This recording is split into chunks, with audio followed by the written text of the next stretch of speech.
Hello friends, welcome to Ashish Bansal Elite Academy and welcome to class 11th। आज अपन 11th की जो जान है ट्रिग्नोमेट्री वहां से शुरुआत करते हैं। तो ट्रिग्नोमेट्री की सबसे मेन चीज जो होती है वो है क्वाड्रेंट सिस्टम। तो वो अपन समझते हैं आज। ये ट्रिग्नोमेट्री, देखो ट्रिग्नोमेट्री में क्या होता है। वैसे आप लोगों ने 10th में हल्की फुल्की ट्रिग्नोमेट्री पढ़ी है, लेकिन मैं आपको क्वाड्रेंट सिस्टम बताता हूँ। देखो ट्रिग्नोमेट्री में टोटल 4 क्वाड्रेंट होती है। ये पहली क्वाड्रेंट, ये दूसरी क्वाड्रेंट, ये तीसरी क्वाड्रेंट, फर्स्ट सेकंड थर्ड, और ये चौथी क्वाड्रेंट। और हर क्वाड्रेंट जो होती है वो 90 डिग्री की होती है।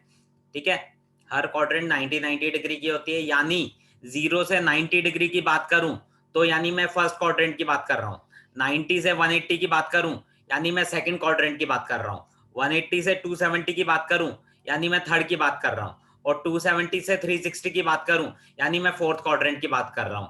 और आप लोगों को इतना पता होगा कि पाई जो होता है, pi radian equal to 180 degree होता है। यानी पाई बाय 2 बोलूं तो वो हुआ 90 डिग्री, और 3 पाई बाय 2 बोलूं यानी सीधी बात पाई बाय 2 का 3 टाइम्स यानी 270 डिग्री, और 2 पाई बोलूं तो उसका मतलब होता है 360 डिग्री। ठीक है, तो मैं 0 से 90 बोल दूं या 0 से पाई बाय 2 बोल दूं, एक ही बात है। यानी ये मेरी फर्स्ट क्वाड्रेंट हो गई।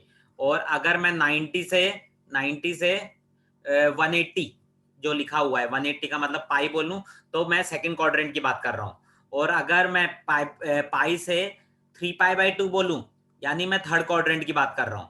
और अगर 3 पाई बाय 2 से 2 पाई बोलूं यानी मैं फोर्थ क्वाड्रेंट की बात कर रहा हूं। तो पहले तो आपको एंगल से ये समझना पड़ता है कि मैं कौन सी क्वाड्रेंट की बात कर रहा हूं।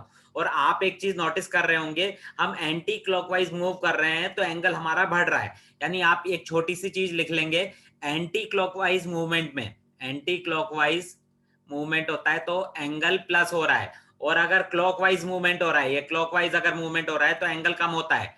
क्लॉकवाइज अगर मूवमेंट होता है, क्लॉकवाइज में एंगल माइनस हो रहा है। क्यों भाई? यहां से अगर मैं ऐसे क्लॉकवाइज घूम रहा हूं, अभी 90 से 180 था, ये 90 पे आ गया और कम होता गया। ठीक है, तो क्लॉकवाइज में हमेशा माइनस होता है और एंटी क्लॉकवाइज में हमेशा बढ़ता है। ठीक है, अच्छा इसमें एक कंसेप्ट चलता है, आफ्टर स्कूल टू कॉलेज। ये लाइन याद कर लेंगे तो अच्छा रहेगा। आफ्टर स्कूल टू कॉलेज, जो अच्छा लगे।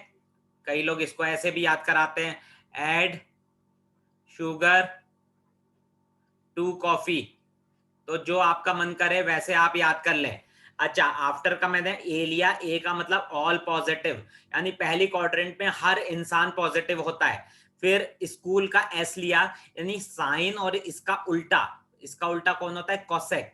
ये पॉजिटिव, बाकी सब नेगेटिव। टी यानी टेन और इसका उल्टा कॉट पॉजिटिव, बाकी सब नेगेटिव। और सी यानी कॉस और इसका उल्टा सेक पॉजिटिव, बाकी सब नेगेटिव। ठीक है, तो क्वाड्रेंट को पहचानेंगे पहली चीज। और दूसरी चीज, कौन सी क्वाड्रेंट में पॉजिटिव इंसान है, कौन सी क्वाड्रेंट में नेगेटिव इंसान है, वो अपन देखेंगे। और आफ्टर स्कूल टू कॉलेज या ऐड शुगर टू कॉफी से आप याद रख लेना कि कौन सी क्वाड्रेंट में कौन पॉजिटिव होता है, कौन नेगेटिव होता है। ठीक है, अच्छा कभी भी मैं तुम्हें पाई बाय 2 के साथ प्लस या माइनस थीटा एंगल बोलूं, या 3 पाई बाय 2 के साथ प्लस या माइनस थीटा एंगल बोलूं, कभी भी मतलब मैं पूछूं sine pi by 2 plus theta, ten 3 pi by 2 minus theta, तो इसमें हमेशा साइन जो होता है वो कॉस में चेंज हो जाता है और कॉस साइन में, इसलिए दोनों साइड एरो लगाया है। टेन जो होता है वो कॉट में चेंज हो जाता है और कॉट जो होता है वो टेन में। और सेक जो है वो कोसेक में चेंज हो जाता है और कोसेक जो है वो सेक में। ठीक है, और कभी भी अगर मैं पाई के साथ प्लस या माइनस थीटा करूं या 2 पाई के साथ प्लस या माइनस थीटा करूं तो नो चेंज, यानी कोई भी चेंज नहीं आता है। यानी अगर साइन में क्वेश्चन पूछ रहा हूं तो साइन में ही आंसर दोगे। अच्छा, ये मैंने जो क्वाड्रेंट बनाई थी आप ऐसे याद रख लेना, ये 0 वाली लाइन है, ये 90 वाली लाइन है, ये 180 वाली लाइन है, ये 270 वाली लाइन है, और ये 0 या 360 वापस बोल सकते हो। और आप 360 के बाद फिर से मूवमेंट करेंगे, ये 2 पाई की जगह 4 पाई, वापस वहीं पे आ गए, 6 पाई वापस वहीं पे आ गए। तो ऐसे आप आते रहेंगे। तो आप एक चीज देखें, सबसे पहली चीज कि जैसे मैं आपसे पूछ रहा हूं साइन पाई प्लस थीटा, तो आप कैसे सोचेंगे? देखो भाई, पाई के लाइन कौन सी थी? ये वाली लाइन। प्लस यानी बढ़ा रहा हूं anti clockwise. Anti clockwise movement ये वाला होता है, यानी मैं तीसरी क्वाड्रेंट में जा रहा हूं। तीसरी क्वाड्रेंट में साइन पॉजिटिव होता है या नेगेटिव होता है? नेगेटिव होता है, क्योंकि थर्ड क्वाड्रेंट में tan और cot पॉजिटिव होते हैं, तो पहली फुर्सत में माइनस लगा दो। और पाई के साथ कुछ भी प्लस या माइनस करो तो आंसर लिखा है नो चेंज, यानी जिसमें क्वेश्चन पूछा है उसी में आंसर आएगा, तो इसको आप साइन थीटा भी बोल सकते हैं। अच्छा, अब मैं लिखूं cot 3π/2 माइनस थीटा। 3π/2 यानी ये वाली लाइन, लेकिन माइनस बोल रहा हूं यानी क्लॉकवाइज घूमना है, यानी वापस मैं थर्ड क्वाड्रेंट की बात कर रहा हूं। थर्ड क्वाड्रेंट में कॉट जो है वो पॉजिटिव होता है, तो आंसर तो प्लस में आने वाला है। प्लस आपको लिखना नहीं होता, जस्ट समझाने के लिए लिखा है। और 3π/2 के साथ कॉट जो है वो tan में चेंज हो जाता है, या tan कॉट में, तो कॉट है इसलिए tan में हो जाएगा, तो प्लस tan थीटा। प्लस को ऐसे शो नहीं करना, ये जस्ट समझाने के लिए किया है मैंने। तो कोई भी क्वाड्रेंट आ जाए आपको, कोई भी sec 2π प्लस थीटा। अच्छा, ये वाली लाइन को मैंने बोला 0 बोल दो या 2π, और प्लस थीटा यानी वापस एंटी क्लॉकवाइज मूवमेंट करना, यानी मैं वापस फर्स्ट क्वाड्रेंट में आ गया हूं। तो फर्स्ट क्वाड्रेंट में तो हर इंसान पॉजिटिव होता है, तो प्लस में तो लिखना ही था। और 2π के साथ नो चेंज, पाई और 2π के साथ नो चेंज, यानी आप इसका आंसर sec थीटा ही लिखेंगे। ठीक है, अब मैं बोलूं आपको cosec लिख लेते हैं, चलो cosec π/2 प्लस थीटा। सबसे पहले आपको क्या होता है, ऐसे में क्वाड्रेंट पहचाननी पड़ती है कि आप कौन सी क्वाड्रेंट में है। तो π/2 प्लस थीटा, तो π/2 का मतलब ये वाली लाइन, और प्लस बोले तो एंटी क्लॉकवाइज यानी ये वाला। तो यानी मैं सेकंड क्वाड्रेंट में आ रहा हूँ। सेकंड क्वाड्रेंट में कॉसेक पॉजिटिव होता है, नेगेटिव आफ्टर स्कूल। साइन और कॉसेक पॉजिटिव होते हैं, यानी कॉसेक पॉजिटिव होता है तो पॉजिटिव ही आंसर आएगा, पहली चीज। और π/2 के साथ देखो, मैंने बताया π/2 के साथ कुछ भी प्लस माइनस करो तो चेंज होता है, और 3π/2 के साथ भी कुछ भी प्लस माइनस करो तो चेंज होता है। और कौन किस में होता है? साइन कॉस में, tan कॉट में, सेक कॉसेक में, और उल्टा भी है। तो कॉसेक किस में हो जाएगा? सेक में। तो इसका आंसर बोलोगे आप, प्लस का था सेक थीटा। क्लियर?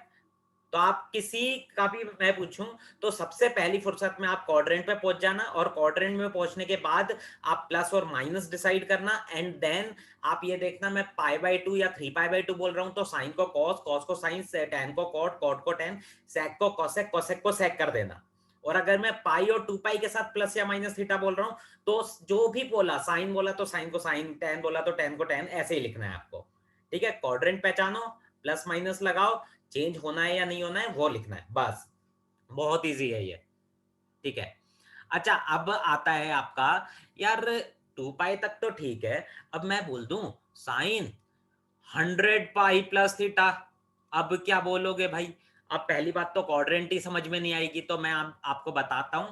इवन पाई प्लस थीटा जो होता है, प्लस या माइनस थीटा, तो इवन पाई को आप 2π जैसा ट्रीट करेंगे। इवन पाई का मतलब 2π होता है। खुद देखो यार, ये हो गया, ये 2π हो गया, ये हो गया, ये 4π हो गया, ये हो गया, ये 6π हो गया। तो मैं कितना भी ऐसे इवन पाई घूम रहा हूँ, फाइनली 2π पे ही तो आया हूँ। ठीक है, अब ऑड पाई प्लस या माइनस थीटा को आप पाई जैसा ट्रीट करना, पाई प्लस या माइनस थीटा। यानी मैंने जैसे अभी बोला साइन 100π प्लस थीटा क्या होगा, प्लस थीटा क्या होगा, तो आप बोलना 100π का मतलब 100π, यहाँ पाई लिखना है। तो आप बोलना यार 100π का मतलब तो 2π होता है। ठीक है, 2π प्लस थीटा है ये बीच में आपको अच्छे से समझ में नहीं आ रहा हो शायद, प्लस थीटा। अब 2π प्लस थीटा, 2π प्लस थीटा यानी मैं वापस फर्स्ट क्वाड्रेंट में जा रहा हूँ। ये 2π था प्लस, यानी इधर जा रहा हूँ। फर्स्ट क्वाड्रेंट में तो हर इंसान पॉजिटिव होता है, और एंगल आ जाएगा साइन थीटा, और चेंज कुछ होना नहीं था क्योंकि 2π के साथ है। अच्छा, अब मैं बोलूं tan 97π माइनस थीटा। यार ऑड बोल दिया, ऑड का मतलब पाई जैसा मानना इसको, तो एक तरह से मैंने तुम्हें बोला है tan पाई माइनस थीटा। अब तुम tan पाई माइनस थीटा, पाई वाली लाइन ये थी, माइनस बोल रहा हूं तो क्लॉकवाइज घूमो, यानी सेकंड क्वाड्रेंट पे आ गया। सेकंड क्वाड्रेंट में तो tan नेगेटिव होता है, और पाई में कोई चेंज नहीं होता, तो माइनस tan थीटा। ठीक है, तो कभी भी ऐसे बड़ा सा भी आ जाए तो कोई टेंशन की बात नहीं है, अपन ऐसे कर लेंगे इसे। अच्छा, अब जैसे छोटा मोटा इस टाइप के बोलूं मैं, साइन 3π/4 की वैल्यू बताओ, तो अच्छा सबसे पहले, इससे भी पहले एक चीज बता दूं आपको, जो स्टैंडर्ड एंगल होते थे अपन ने पढ़े थे 10th में, 0 का मतलब तो 0 होता है, 30 का मतलब होता है π/6, डायरेक्टली याद होना चाहिए, 45 का मतलब होता है π/4, 60 का मतलब होता है पाई बाय 3 और 90 मैं बता चुका हूं वैसे पाई बाय 2।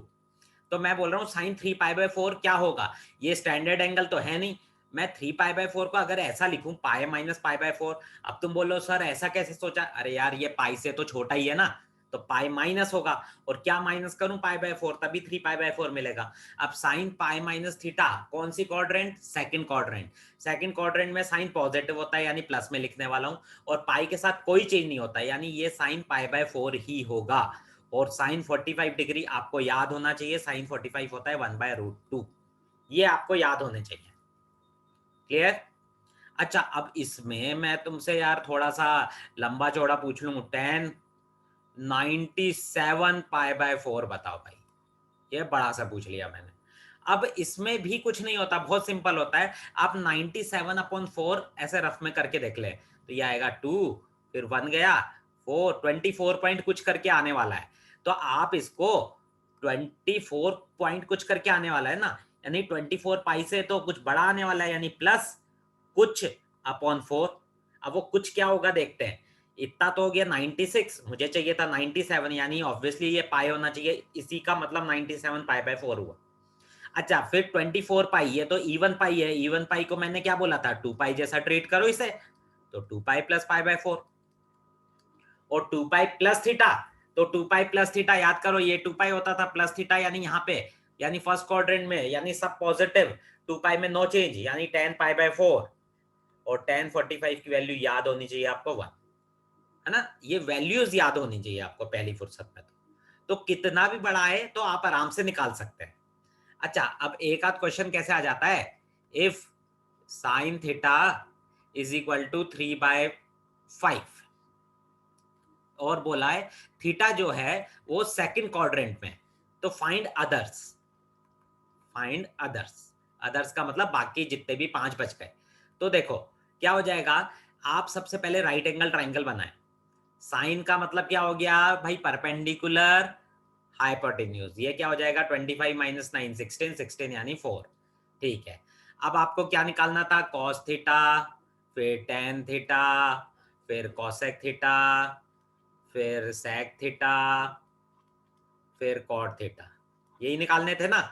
कॉस थीटा, भाई साहब सेकंड क्वाड्रेंट में कॉस नेगेटिव होता है पॉजिटिव होता है, नेगेटिव होता है, तो पहली फुर्सत में तो माइनस लगा लो, माइनस, कॉसेक में पॉजिटिव आने वाला है, सेक में माइनस, कॉट में माइनस, तो ये तो लगा लिया। बाकी वैसे ही करना है जो 10th में करते थे, कॉस यानी बेस अपॉन हाइपोटेन्यूज 4/5, ये 10 यानी 3/4, 3/4, कॉसेक साइन का उल्टा बोल दो, या जैसा भी बोलना चाहो 5/3, एक कॉस का उल्टा बोल दो तो 5/4, या आप इससे बोल सकते हैं, मैं तो यहाँ उल्टा बोल रहा हूँ और कुछ नहीं है, 4/3। ठीक है। अच्छा इसमें कई बार कुछ लोग क्या गलती करते हैं, वो यही क्वेश्चन ले लेता हूँ, चलो if sine theta equal to, अपन चलो ऐसे ले लेते हैं √5/2, थोड़ा सा अलग ले लिया, ऐसा हो सकता है क्या, नहीं हो सकता है यार, बस हाँ में हाँ मत बोला करो। क्यों, √5 का मतलब 2 से कुछ तो बड़ा ही है, 2 पॉइंट कुछ कुछ होगा, पता नहीं क्या होगा, और ये 2, यानी ये वैल्यू 1 पॉइंट कुछ कुछ आ रही है, और साइन की वैल्यू अगर तुम्हें याद हो तो साइन की वैल्यू -1 से +1 के बीच में ही होती है, यानी इस रेंज से आगे नहीं हो सकती। यानी कभी भी तुम्हें अगर कोई लिख दे ना sine theta is equal to 2, अब बताओ थीटा क्या होगा, तो बोलना टाइम पास मत करो, है ना, थीटा होगा ही नहीं, ऐसा कभी जिंदगी में हो ही नहीं सकता। ठीक है, अब मैं बता रहा हूँ, है ना, बीच बीच में अपन ऐसे बेवकूफ भी बना दिया करेंगे। √5/3, और माइनस लेता हूँ ये, और इस बार थीटा को मैं डाल देता हूँ थर्ड क्वाड्रेंट में डाल देता हूँ, माइनस लिया है ना, और बाकी सब निकालने हैं। तो राइट एंगल ट्राइंगल तो आप बना लो पहली फुर्सत में। अच्छा कई लोग राइट एंगल ट्राइंगल में ये माइनस है ना, तो माइनस ये परपेंडिकुलर को माइनस ही लिख देते हैं। अरे माइनस जस्ट क्वाड्रेंट को इंडिकेट कर रहा है कि वो थर्ड क्वाड्रेंट था तो इसलिए माइनस था, बाकी आप यहाँ पे √5 ही लिखेंगे, ये 3 ही लिखेंगे, यहाँ हो जाएगा 9 - 5 यानी 4, 4 का √2, ये हो गया। बाकी आपको वो लिखना है ना, कॉस थीटा, टेन थीटा, फिर उसके उल्टे आ जाओ, सेक थीटा, कॉसेक थीटा, और कॉट थीटा। कौन सी क्वाड्रेंट है, थर्ड, थर्ड यानी tan और cot पॉजिटिव होने वाले हैं, बाकी में नेगेटिव, तो माइनस माइनस माइनस। ठीक है, cos क्या होता है, बेस अपॉन हाइपोटेन्यूज 2/3, ये √5/2, √5/2। sec का मतलब cos का उल्टा कर दो यार, 3/2। cosec का मतलब sin का उल्टा कर दो यार, 3/√5। cot का मतलब tan का उल्टा कर दो, 2/√5। बाकी ट्रायंगल से देखने का मन हो रहा है तो वैसे देख लो, लेकिन आप ये जो माइनस होता है, कई लोग ये माइनस है ना यहाँ पे लगाने लगते हैं। अरे यार खुद सोचो, ये लेंथ है, लेंथ कभी नेगेटिव हो सकती है क्या, है ना। तो नेगेटिव जस्ट ये रिप्रेजेंट करता है कि मैं कौन सी क्वाड्रेंट में हूं। क्लियर, आए समझ में। चलो अब मैं आपको इसमें ना कभी कभी इस टाइप के भी वैल्यू आ जाती है। फाइंड साइन ले लेते हैं अपन 765 डिग्री, चलो इतना ले लिया। अच्छा, कभी भी अगर आपको 360 से बड़ा मिले ना, तो आप कोशिश किया करो ये 360 की टेबल में कहीं पे उसके आसपास आता है क्या। तो आप देखें यार, 360 इंटू 2 जो होता है वो होता है 720, उसके बाद ये 45 बचा। यानी मैं इसको ऐसा भी तो लिख सकता हूं, साइन 2 इंटू 360 प्लस 45 डिग्री। अच्छा, 360 बोले तो 2 पाई, तो 2 इंटू 2 पाई, या 2 पाई का तो कितना भी मल्टीपल हो, इवन मल्टीपल 2 पाई होता है। यानी 360 के साथ कुछ भी मल्टीप्लाई में हो वो 360 ही होता है।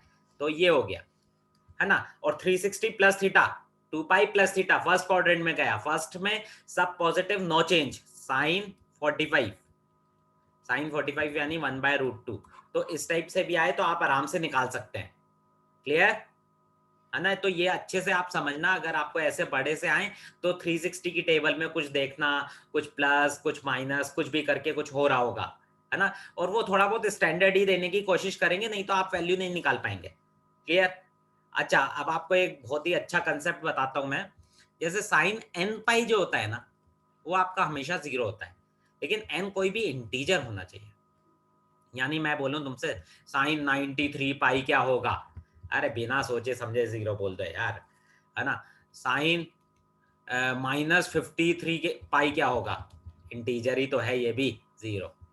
अच्छा, वैसे ही कॉस n पाई जो होता है ना, वो होता है -1 की पावर n। यानी कॉस मैं 3 पाई पूछ रहा हूं जैसे मान लो, तो -1 की पावर 3 दैट इज -1।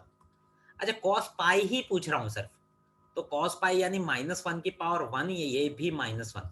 लेकिन मान लो कॉस 2 पाई पूछ रहा हूं मैं, कॉस 2 पाई क्या हो जाएगा, -1 की पावर 2 दैट इज +1। और तीसरी चीज होती है tan n पाई, tan n पाई भी 0 होता है। अच्छा खुद सोचो यार, tan n पाई का मतलब क्या हुआ, sin n पाई अपन cos n पाई, sin n पाई अपना 0 था, 0 अपन -1 की पावर n, 0 ही तो होगा। ठीक है, तो इनसे आप डायरेक्टली इस टाइप की वैल्यू निकाल सकते हैं। क्लियर, आया समझ में। चलो ठीक है, आज अपन इतने पे एंड करते हैं, और आप अच्छे से देखना, बिल्कुल आपको समझ में आएगा। आगे मैं कंप्लीट कराऊंगा आपको और, ठीक है।